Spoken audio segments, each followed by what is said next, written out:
ಒಂದು ಮುಖ್ಯ ವಿಚಾರಣೆ ಅಂತ ಕರಿತೀವಿ. ಅಂದ್ರೆ ಮುಖ್ಯ ವಿಚಾರಣೆಯಲ್ಲಿ ಅಲ್ಲಿ ಪೊಲೀಸ್ ಅವರವರ ಮುಂದೆ ಏನು ಹೇಳಿಕೆಯನ್ನು ಕೊಟ್ಟಿರ್ತಾರೆ ಅದನ್ನ ತಿರ್ಗಾ ಒಂದ್ಸತಿ ಪ್ರಾಸಿಕ್ಯೂಷನ್ ಒಂದ್ಸತಿ ಅವ್ರನ್ನ ಕೇಳುತ್ತೆ.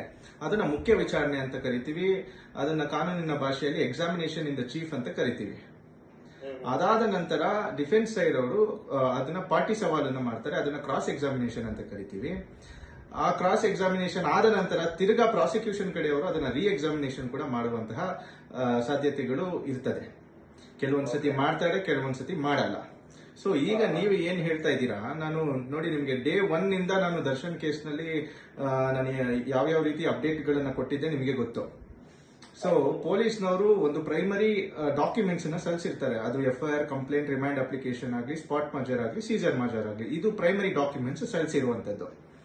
ಸೊ ಇದಾದ ನಂತರ ಒಂದೊಂದು ಪರ್ಟಿಕ್ಯುಲರ್ ಅಫೆನ್ಸ್ಗೆ ಇಂತಿಷ್ಟು ದಿನಗಳ ಕಾಲ ಚಾರ್ಜ್ ಶೀಟ್ ಅನ್ನು ಸಲ್ಲಿಸೋದಕ್ಕೆ 173 CRPC ಪ್ರಕಾರ ಟೈಮ್ ಇರುತ್ತೆ, ಟೈಮ್ ಲಿಮಿಟೇಷನ್ ಇರುತ್ತೆ. ಸೊ ಮರ್ಡರ್ ಕೇಸಲ್ಲಿ ಅದಕ್ಕೆ 30 ದಿನ ಇರುತ್ತೆ, ಕೆಲವೊಂದು 180 ಡೇಸ್ ಇರುತ್ತೆ, ಕೆಲವೊಂದು ಅಫೆನ್ಸ್ಗಳಲ್ಲಿ 60 ಡೇಸ್ ಇರುತ್ತೆ. ಸೊ ಈ ತರ ಎಲ್ಲ ಇರುತ್ತೆ. ಸೊ ಈ ಒಂದು ಕೇಸಲ್ಲಿ 3 ತಿಂಗಳು ಆದ್ಮೇಲೆ ಚಾರ್ಜ್ ಶೀಟ್ ಅನ್ನ ಸಲ್ಲಿಸಬೇಕು ಅಂತ ಕಾನೂನು ಹೇಳುತ್ತೆ. ಅದೇ ರೀತಿಯಾಗಿ ಇವರು ಒಂದು 3 ರಿಂದ 4 ವಾಲ್ಯೂಮ್ ಅಂದ್ರೆ nearly 3,000 to 4,000 pages charge sheet ಅನ್ನ ಕೋರ್ಟ್ಗೆ ಸಲ್ಲಿಸಿದ್ದಾರೆ ಪೊಲೀಸ್ನವರು. ಅದಾದ ನಂತರ ನೋಡಿ, ನಾನು ನಿಮ್ಗೆ ಅವತ್ತಿಂದ ಹೇಳಿದೆ, ಪೊಲೀಸ್ ಅವರು ಕೊಟ್ಟಿರ್ತಕ್ಕಂಥ ಡಾಕ್ಯುಮೆಂಟ್ಸ್ ಒಂದೇ ರೀತಿ ನೋಡಿ ಯಾರು ಡಿಸಿಷನ್ಗೆ ಬರಬಾರದು ಅಂತ ನಾನು ಹೇಳಿದ್ದೆ. ಹೌದು, ಯಾವುದೇ ಒಂದು ಕ್ರಿಮಿನಲ್ ಪ್ರಕರಣ ಅದು ಟ್ರಯಲ್ ಯಾವಾಗ ಆ ಸಂದರ್ಭ ಬರುತ್ತೆ ಆಗ್ಲೇ ನಿಜವಾದ ಒಂದು ಸತ್ಯ ಹೊರಬರೋದು.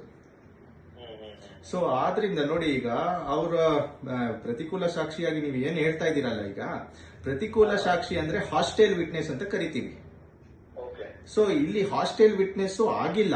ಯಾರು ನೀವು ಯಾರು ಹೇಳ್ತಾ ಇದ್ದೀರಲ್ಲ, ರತ್ನಪ್ರಭಾ ಅಂತ, ಹೌದು, ಅವರ ತಾಯಿ, ಇವನು ಡಿಸೀಸ್ಡ್ ಯಾರಿದಾನ ಅವರ ತಾಯಿ, ಅವರು ಹಾಸ್ಟೈಲ್ ವಿಟ್ನೆಸ್ ಆಗಿಲ್ಲ, ಪ್ರತಿಕೂಲ ಸಾಕ್ಷಿ ಆಗಿಲ್ಲ. ಕೇಸ್ ಕಂಟೆಸ್ಟ್ ಆಗಿದೆ, ಎಕ್ಸಾಮಿನೇಷನ್ ಇನ್ ದ ಚೀಫ್ ಆಗಿದೆ, ಅದಾದ ನಂತರ ಪಾರ್ಟಿ ಸವಾಲ್ ಮಾಡಿದ್ದಾರೆ, ಕ್ರಾಸ್ ಎಕ್ಸಾಮಿನೇಷನ್ ಆಗಿದೆ. ಆ ಕ್ರಾಸ್ ಎಕ್ಸಾಮಿನೇಷನ್ ಅಲ್ಲಿ ಹಲವಾರು ಕಡೆ ಅದು ಕಾಂಟ್ರಡಿಕ್ಟರಿ ಸ್ಟೇಟ್ಮೆಂಟ್ ಅನ್ನ ಕೊಟ್ಟಿದ್ದಾರೆ ಇವರು, ರತ್ನಪ್ರಭಾ.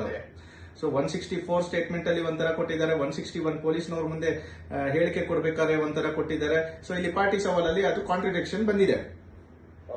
ಸೊ ಕಾಂಟ್ರಡಿಕ್ಷನ್ ಅಂತ ಹೇಳಿದ್ರೆ ಏನಪ್ಪಾ ಅಂತ ಹೇಳಿದ್ರೆ, ಸೊ ಅಲ್ಲೇ ಒಂದು ಹೇಳೋದು, ಇಲ್ಲೇ ಒಂದು ಹೇಳೋದು.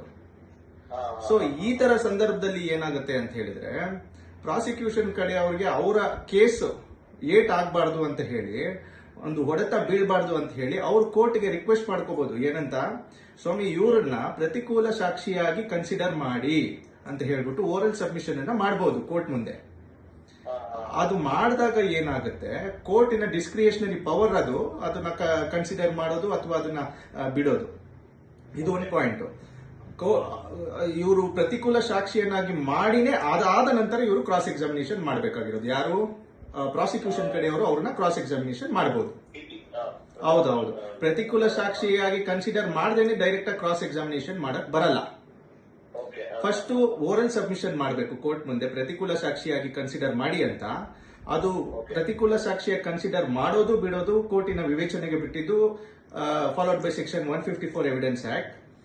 ಅದಾದ ನಂತರ ಅದು ಹಂಗೇನಾದ್ರೂ ಕೋರ್ಟ್ ಕನ್ಸಿಡರ್ ಮಾಡದಲ್ಲಿ ಏನಾಗುತ್ತೆ, ಆ ವಿಟ್ನೆಸ್ ನ ಒಂದು ಕ್ರೆಡಿಬಿಲಿಟಿನ ತರಕ್ಕೆ, ಆ ವಿಟ್ನೆಸ್ ನ ಏನ್ ಫಸ್ಟ್ ಹೇಳಿದ್ದಾರೆ ಅದೇ ರೀತಿ ಆನ್ಸರ್ ನ ಹೊರ ತರಕ್ಕೆ ಕ್ರಾಸ್ ಎಕ್ಸಾಮಿನೇಷನ್ ಪ್ರಾಸಿಕ್ಯೂಷನ್ ಕಡೆಯವರು ಮಾಡ್ತಾರೆ. ಸೊ ಇದು ಈ ಕೇಸಿನ ಈ ಪರ್ಟಿಕ್ಯುಲರ್ ಸಿಚುವೇಶನ್, ಈಗಿನ ಸಿಚುವೇಶನ್ ಇದಾಗಿರುತ್ತೆ. ಈಗ ಒಂದು ಹೇಳಿಕೆ ಫಸ್ಟ್ ಕೊಟ್ಟಿದ್ದೆ 161, 164 ಅಲ್ಲಿ ಒಂದು ರೀತಿ ಕೊಟ್ಟು, ಮತ್ತೆ ಕೋರ್ಟ್ ವಿಚಾರಣೆ ಟೈಮಲ್ಲಿ ಒಂದು ರೀತಿ ಕೊಟ್ಟಾಗ, ಸೊ ಎಲ್ಲೋ ಒಂದು ಕಡೆ ಅವರು ಸ್ವಲ್ಪ ಗಾಬರಿಯಿಂದ ಕೊಟ್ಟಿರ್ತಾರೋ ಅಥವಾ ನಿಜಾಂಶ ಏನಿರುತ್ತೆ ಅಂತ ಗೊತ್ತಾಗೋದಿಲ್ಲ ಅಲ್ವಾ? ಇಲ್ಲ ನೋಡಿ, ಅದನ್ನೇ ಹೇಳ್ತಾ ಇರೋದು. ಸೊ ಅವ್ರು ಈ ರೀತಿ ಕೊಟ್ಟಾಗ ಏನಾಗುತ್ತೆ, ಅದು ಡಿಫೆನ್ಸ್ ಸೈಡ್ಗೆ ಬಹಳ ಉಪಯೋಗ ಆಗುವಂತಹ ಸಾಧ್ಯತೆ ಇರುತ್ತೆ. ಸೊ ಈಗಾಗಲೇ ಓವರಲ್ ಆಗಿ ಏನು ಪಬ್ಲಿಕ್ ಪ್ರಾಸಿಕ್ಯೂಟರ್ ಅವರು ರಿಕ್ವೆಸ್ಟ್ ಮಾಡ್ಕೊಂಡಿದ್ದಾರೆ ಕೋರ್ಟ್ಗೆ, ಸೊ ಅದು ಫಸ್ಟ್ ಕನ್ಸಿಡರ್ ಆಗಬೇಕು. ಅದಾದ ನಂತರನೇ ಅವರಿಗೆ ಪಾರ್ಟಿ ಸವಾಲ್ ಮಾಡೋದಕ್ಕೆ ಒಂದು ಅವಕಾಶ ಕೋರ್ಟ್ ಕೊಡೋದು. ಅದು ಕನ್ಸಿಡರ್ ಆಗದೆ ರಿಜೆಕ್ಟ್ ಮಾಡಿದ್ರೆ ಮಾಡಲ್ಲ. ಆ ಒಂದು ಏನ್ ಕಾಂಟ್ರಡಿಕ್ಷನ್ ಏನ್ ಬರ್ತಾ ಇದೆ ಈ ಒಂದು ಸಾಕ್ಷಿಗಳಿಂದ, ಆ ಸಾಕ್ಷಿಗಳ ಕಾಂಟ್ರಡಿಕ್ಷನ್ ಅನ್ನ ಅಕ್ಯೂಸ್ಡ್ ಗೆ ಒಂದು ಬೆನಿಫಿಟ್ ಆಗಿ ಇರುವಂತದ್ದು. ಒಂದು ವೇಳೆ ಕೋರ್ಟ್ ಕನ್ಸಿಡರ್ ಮಾಡಲಿಲ್ಲ ಅಂದ್ರೆ ಪ್ರಸನ್ನಕುಮಾರ್ ಅವರಿಗೆ ಪ್ರತಿಕೂಲ ಸಾಕ್ಷಿಯಾಗಿ ಕನ್ಸಿಡರ್ ಮಾಡಲಿಲ್ಲ ಅಂದ್ರೆ ವಿಚಾರಣೆ ಮಾಡಲಿಕ್ಕೆ ಅವಕಾಶ ಕೊಡಲಿಲ್ಲ ಅಂದ್ರೆ ಇದು ಡಿಫೆನ್ಸ್ ಲಾಯರ್ಗೆ ಪ್ಲಸ್ ಆಗುತ್ತೆ. ಹೌದು ಹೌದು ಹೌದು ಹೌದು. ಅಂದ್ರೆ ದರ್ಶನ್ ಪರವಾಗಿ ಇರುತ್ತೆ. ಯಾಕಂದ್ರೆ ಇವರು ಹೇಳಿಕೆಯಲ್ಲಿ ವ್ಯತ್ಯಯ ಆಗಿದೆ ಅಂದ್ರೆ ಇದನ್ನ ಅಷ್ಟು ಇಂಪಾರ್ಟೆಂಟ್ ಆಗಿ ತಗೊಂಡು. ಹೌದು ಹೌದು ಹೌದು. Okay okay. ಮತ್ತೆ ಈ ಕೇಸಲ್ಲಿ ಏನೆಲ್ಲ ಆಗೋ ಸಾಧ್ಯತೆಗಳಿದೆ, ಅಂದ್ರೆ ನೆಕ್ಸ್ಟ್ ವಿಚಾರಣೆಗಳು ಯಾವ ರೀತಿ ನಡೀತಾ ಹೋಗುತ್ತೆ? ಈಗ ಇವರು ಇಬ್ರನ್ನ ವಿಚಾರಣೆ ಮಾಡಿದ ನಂತರ ಏನಾಗುತ್ತೆ, CW2 ಯಾರಿರ್ತಾರೆ ಅಂದ್ರೆ ನೆಕ್ಸ್ಟ್ ವಿಟ್ನೆಸ್ CW2 or 3 ಅವರಿಗೆ ಕೋರ್ಟ್ ನಿಂದ ಸಮನ್ಸ್ ಹೋಗುತ್ತೆ. ಈ ತರ ನೀವು ಹೇಳಿಕೆಯನ್ನು ಕೊಟ್ಟಿದ್ದೀರಾ ಪೊಲೀಸರವರ ಮುಂದೆ ಮತ್ತು ಮ್ಯಾಜಿಸ್ಟ್ರೇಟ್ ಮುಂದೆ 164 ಸ್ಟೇಟ್ಮೆಂಟ್ ಅನ್ನು ಕೊಟ್ಟಿದ್ದೀರಾ, ನೀವು ಸಾಕ್ಷಿನ ಬಂದು ನುಡಿಬೇಕಾಗುತ್ತೆ ಕೋರ್ಟ್ ನಲ್ಲಿ ಅಂತ ಹೇಳ್ಬಿಟ್ಟು ಕೋರ್ಟ್ ನಿಂದ ಒಂದು ಸಮನ್ಸ್ ಹೋಗುತ್ತೆ.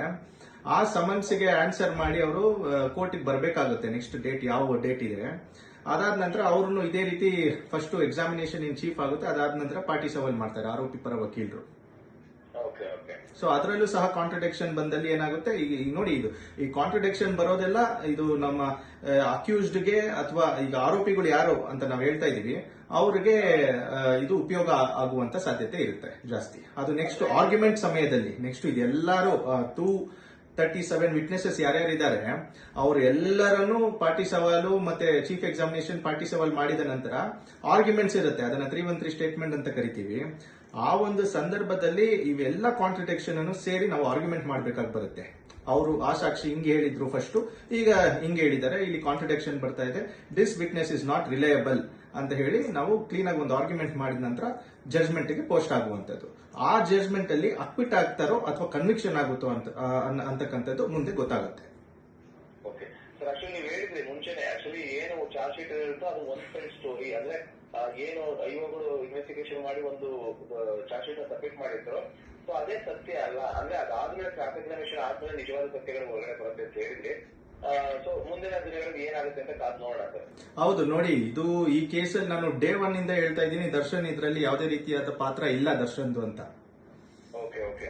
ಸೊ ಅದು ಈಗ ಪ್ರೂವ್ ಆಗ್ತಾ ಇದೆ ನಿಮಗೆ ಒಂದೊಂದಾಗಿ. ಅದು ಇನ್ನ ಜಸ್ಟ್ ಈಗ ಸ್ಟಾರ್ಟಿಂಗು CW1 and 2 ಮಾತ್ರ ಎಕ್ಸಾಮಿನೇಷನ್ ಆಗಿದೆ, ಇನ್ನು ಮುಂದೆ ಎಲ್ಲ ನಿಜಾನು ಬರುವಂತದ್ದು. ಸೊ ಇದು ಹೈಕೋರ್ಟ್ ಅಲ್ಲಿ ಬೇಲ್ ಆದಾಗಲೇ ನಿಮಗೆ ಈ ಒಂದು ಹಿಂಟ್ ಸಿಕ್ಕಿರಬೇಕು. ಅದಾದ ನಂತರ ಯಾವುದೋ ಒಂದು ರಾಜಕೀಯ ಉದ್ದೇಶಕ್ಕಾಗಿ ಇವರು ಸುಪ್ರೀಂ ಕೋರ್ಟ್ ತಗೊಂಡೋಗಿ ಅಲ್ಲಿ ರಿಜೆಕ್ಟ್ ಮಾಡಿದ್ದಾರೆ. ನಾನು ನಿಮ್ಗೆ ಹೇಳ್ಬೇಕಂದ್ರೆ ದರ್ಶನ್ ಕೇಸಲ್ಲಿ ಏನು ಒಂದು ಬೇಲ್ ಆಗಿತ್ತು, ಆ ಬೇಲ್ ಆದ ಸಂದರ್ಭದಲ್ಲಿ ಆ ಜಡ್ಜ್ಮೆಂಟ್ ನ ಇಟ್ಕೊಂಡು ಹಲವಾರು ಸಾವಿರಾರು ಆರೋಪಿಗಳಿಗೂ ಅದೇ ರೀತಿ ಬೇಲ್ ಆಗಿತ್ತು. ಅದೇ ಜಡ್ಜ್ಮೆಂಟ್ ಇಟ್ಕೊಂಡು ಈಗ ಅದು ಓವರ್ ರೂಲ್ ಆಗಿದೆ ಸುಪ್ರೀಂ ಕೋರ್ಟ್ಗೆ ಹೋಗಿ. ಸೊ ಈ ತರ ಆಗಿರುವಂತದ್ದು sir. Okay sir, okay, thank you sir. Actually ಈಗ ಈ ವಿಚಾರಣೆ ಬಗ್ಗೆ ಏನೆಲ್ಲ ಆಯ್ತು ಮತ್ತೆ ಸಾಕ್ಷಿ ಪ್ರತಿಕೂಲ ಸಾಕ್ಷಿ ಇದ್ರ ಬಗ್ಗೆ ತುಂಬಾ ವಿವರಣೆಯಾಗಿ ಪ್ರತಿಯೊಬ್ಬರು ಅರ್ಥ ಆಗತ್ತೆ ಹೇಳ್ಕೊಟ್ಟಿದ್ದೀರಾ. Thank you sir, thank you.